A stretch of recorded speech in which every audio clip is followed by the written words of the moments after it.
Good afternoon, dear friends. Ukraine Media Center continues its work.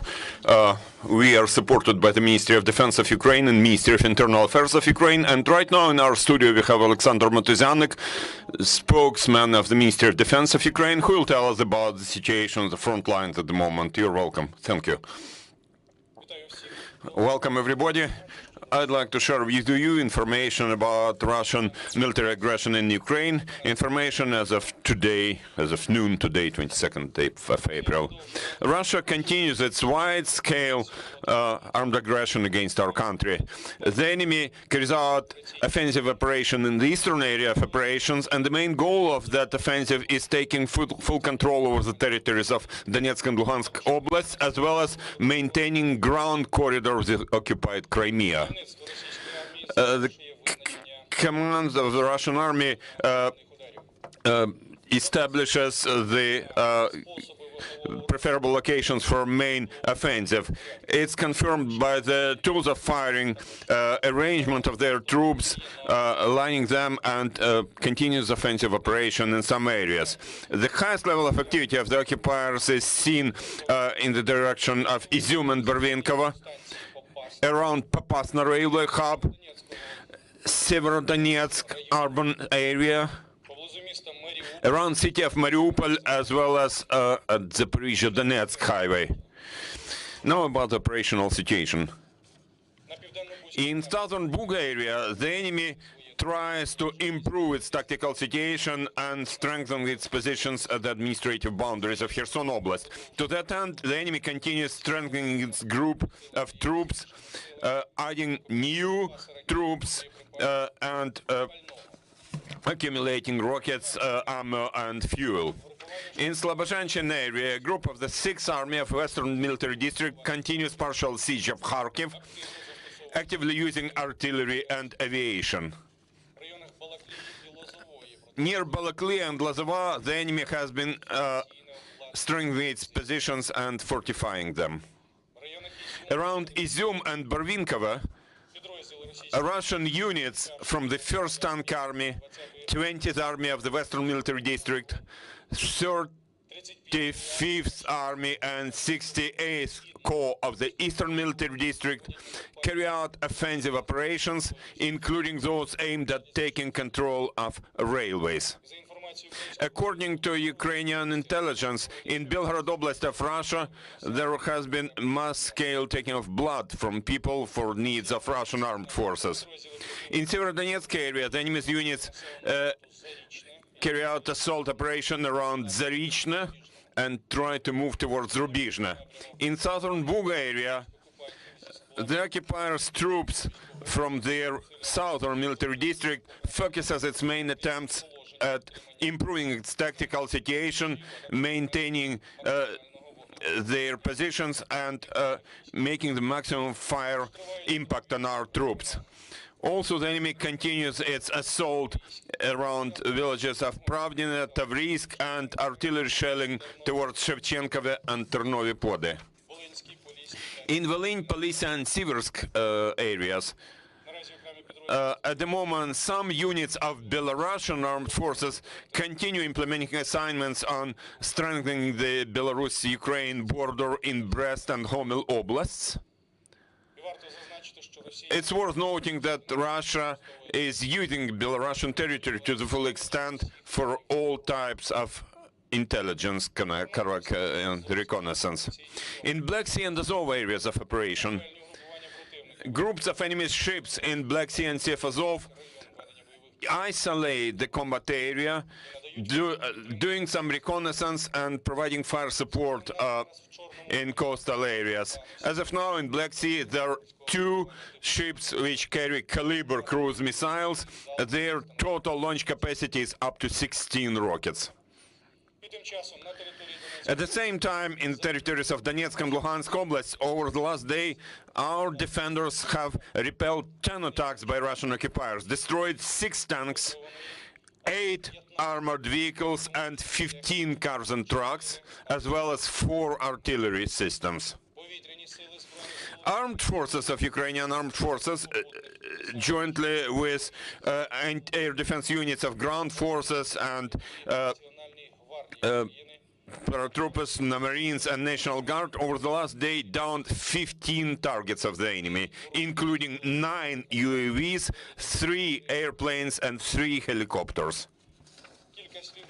A couple of words about illegal activities of Russian occupiers.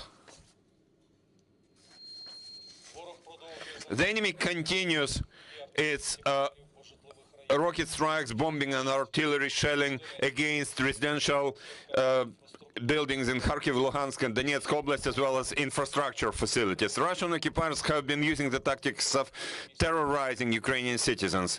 There are still killings, torture, persecution of local self-government and priests, taking local companies under the auspices of nationalization, blocking of evacuation routes and humanitarian aid routes. Occupiers have been blocking all humanitarian cargoes from government-controlled territory of Ukraine directed at occupied or surrounded towns and villages. The enemy is preparing for so-called a referendum for occupied territories in Kherson and Zaporizhia Oblast to join the Russian Federation.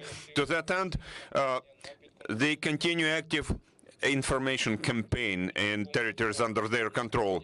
And to replenish their personnel, there have been preparations for so-called mobilization in Kherson and Zaporizhia Oblast. Russian troops are blocking local people from leaving occupied territories, in particular those males of conscript age. Total losses as of today have been announced by General Staff. So thank you for attention. Glory to Ukraine, glory to heroes. Dear colleagues, you're welcome to ask your questions. Please use the microphone. Are there any questions? Good afternoon. I'm Viktor Melnikov from CGTN. Could you please comment, if possible, the situation around Azovstal steel factory? You can, it's all clear, their situation is difficult. I cannot share any additional information. Any more questions?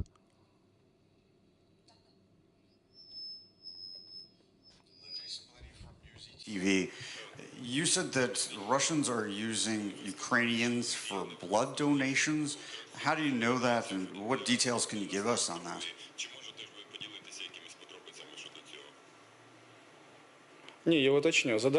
I'll clarify. According to our intelligence, in Belgorod Oblast of Russia, they are taking blood from locals, Russians, from their local. They take blood from their people for their army. It's in the Russian territory in Belgorod Oblast. Thank you. Any more questions? The United States is going to be sending Phoenix. The United States is going to be sending. They're called Phoenix Ghost. The U.S. is going to be sending Phoenix Ghost drones.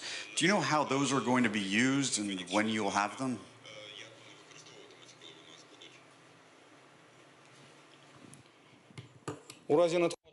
If such equipment arrives to Ukraine, it will be used according to its intended purpose, to destroy Russian occupiers, their personnel and equipment. It will be used according to its purpose, intended purpose. I would like to thank, on behalf of Ukrainian Armed Forces, the Ministry of Defense and the whole Ukraine, I would like to thank all countries who have been helping Ukraine to resist enemy's aggression. We need weapons. Now we need weapons. Ukraine is not defending only its own territory, we defend the whole Europe and the whole civilized world against Russian occupation.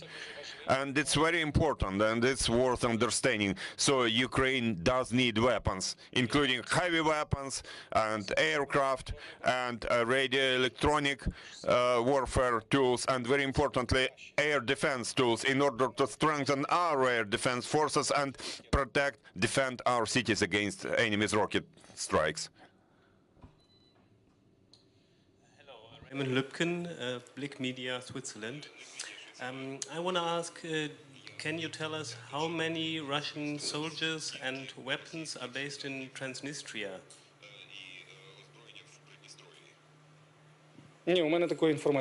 I don't have this information. I don't have this sort of information. From La Diaria, Uruguay, South America. And the Chilean reporter, Gonzalo Lira, is reported dead. You know something about that? Sorry, could you repeat your question, please? Repeat, please. The death of the Chilean reporter, Gonzalo Lira. He's reported dead since yesterday.